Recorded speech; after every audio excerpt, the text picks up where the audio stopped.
younger scholars, researchers, and it is really productive for me, and I'm pretty sure you yourself have similar feelings about the productivity of this event. So what I will do here is in 15 minutes in my presentation, mostly you will feel some concepts, some theories, maybe some terms you are familiar already because of your academic, professional or governmental position. So maybe most of the concepts here are not going to be new for you. What can be new or what can be original or hopefully creative is the blend of them, maybe the synthesis of them, hopefully, can be a new contribution. So our title is here, Compounded Dimensions of International Security and Strategic Intelligence. When you listened, Professor Fikret, or when you listened other academics in other sessions, I'm sure you realize that things are interconnected. Like something about nature, gender, politics, economy, arts, whatever, somehow connected to each other. This is inevitable. We live in a globalized world. We live in a world which is highly, dynamically, internationally connected. So things are already compounded. We don't need to theorize them. We don't need to, analyze them. We need to realize. We need to understand the inner logic of this compoundedness. Doesn't matter which country, what part of the world. This is a reality we should understand.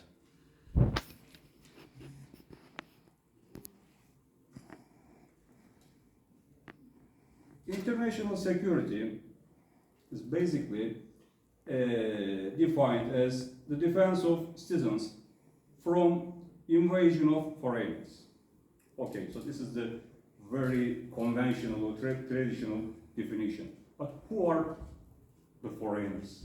I mean, we talk about European Union, maybe other alliances. So people from different nations are in the same union. So can you still call them as foreigner, for instance? How possible today to talk about national security with the terms of maybe 3 or 4 decades ago? That's not possible. Things changed. But this is, let's say, very conventional, very traditional definition of the concept, international security. And also, inevitably, social constructs, social interactions, societal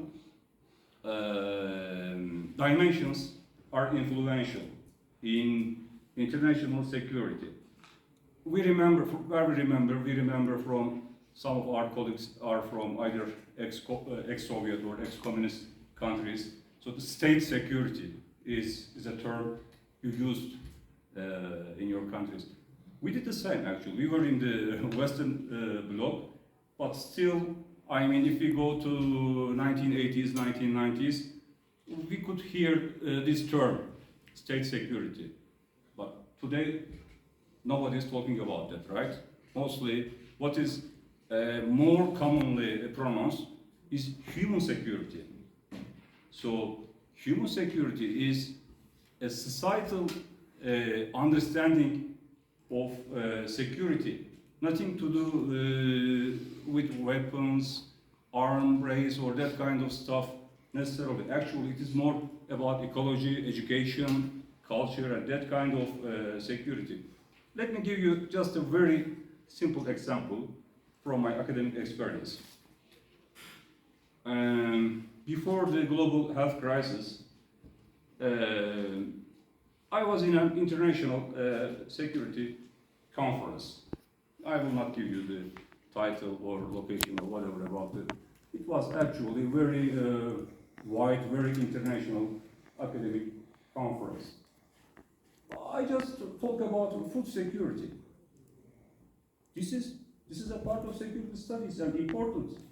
Well, maybe some of colleagues thought that, okay, some unusual, some unexpected, I don't know, maybe not irrelevant contribution to the discussion, food security. What happened during the pandemic?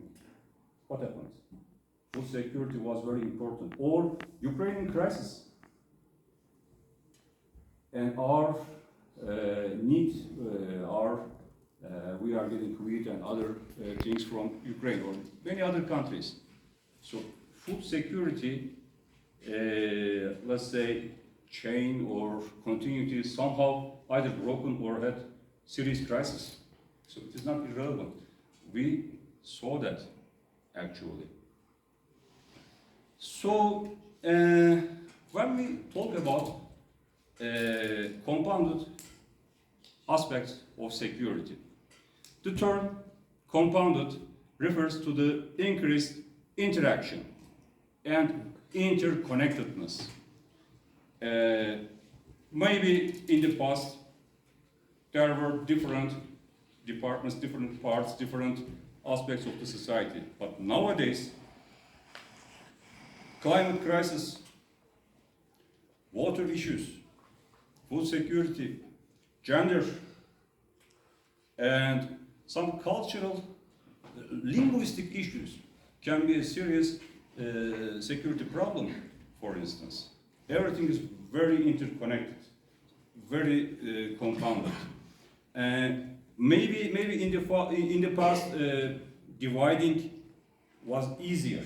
You know, when we look at the articles, some international articles in security studies, some of the scholars, probably you already come across with that, they clearly say that the water problem in Syria and climate problems also can be one of the serious reasons of the civil war. That's possible. I mean, of course, not easy to measure this kind of analysis, but I think it is worth to think about or to talk about. And also, in the compounded level of security problems or threats, we can talk about a new definition of security dilemma. We are all familiar what is the classical security dilemma. But in compounded security dilemma, things are getting more complicated. Actually, there can be some health aspects, some biological aspects, scientific aspects, technological aspects. All of them, all of these dimensions can be quite influential in compounded security dilemma. Who is or what is the threat? What is the risk? Okay, maybe if we talk about that, the majority of our colleagues would say terrorism is a common threat against international order, peace and security. Okay, then who is the terrorist? This is also compounded or interconnected with your ideological, historical, regional, or other belongings or identities or historical background. So some organization is terrorist for one country and the other one can be neutral or just opposite. So this is an important problem. Some countries try to sound, let's say, more neutral, like they call rebel groups, armed groups. They just very consciously avoid of using the word of terrorism or terrorists. So compound security threats represent a change in the nature, scope, and scale of challenges in today's defense and public welfare issues.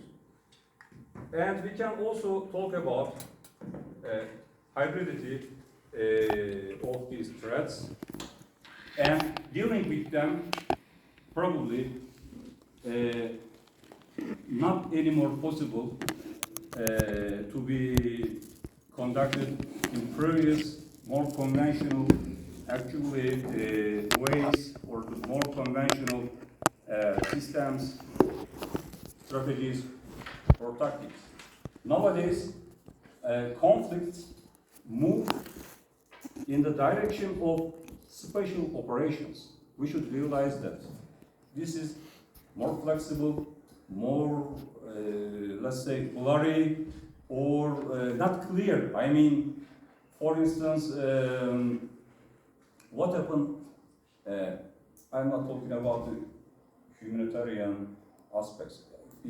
I believe that what happened in the Middle East, what happened in Ukraine, we have similar feelings in terms of human values, some common humanistic values or sensitivities. But technically, looking to the examples, in the Middle East, we are facing special operation. It's not a conventional war.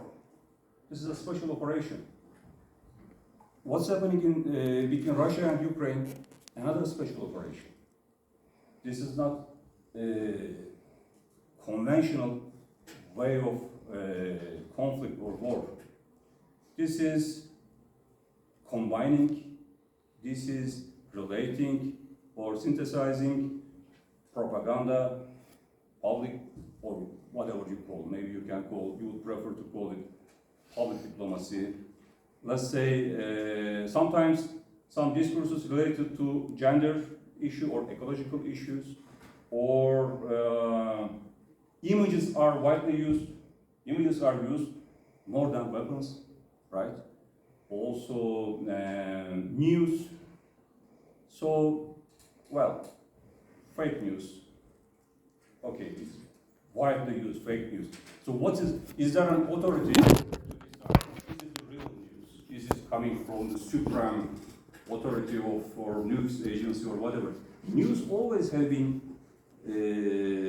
have included some interpretation, some ideological aspect, some propaganda aspect, but nowadays we know that all major countries through their governmental institutions are conducting this kind of strategic communication, not only with their own nation, actually with the foreign nation as well. So we should realize, we should know that. And the things I just little mentioned are not accidental, are not random. These are part of strategy. It's a part of great power competition. Russia is doing that. US is doing that. China is doing that. So this is just part of great power competition and quite related to their strategies. Nothing is done randomly. Using AI, ethical discussions, we had very interesting discussion in the previous session by Professor Orchun. And all these problems, these are part of strategy and a part of composition, and specialized leaders, specialized, let's say, designers are doing that. This is what I'm talking about is open source intelligence. You just check the websites of Russian government, I don't know, US government or other governments, some news agencies, you will see all of them. And so, strategic intelligence, just some final definitions. The job of strategic intelligence deals with foreign countries and with the complex of the life of foreign people. Again, a traditional definition. But This definition, when we look at economic aspects, political aspects, military aspects, or cultural aspects, that has the essence of strategic intelligence nowadays, a little bit modified, changed, evolved, and I think very actively used by the authorities of the West and the East. Okay, these are some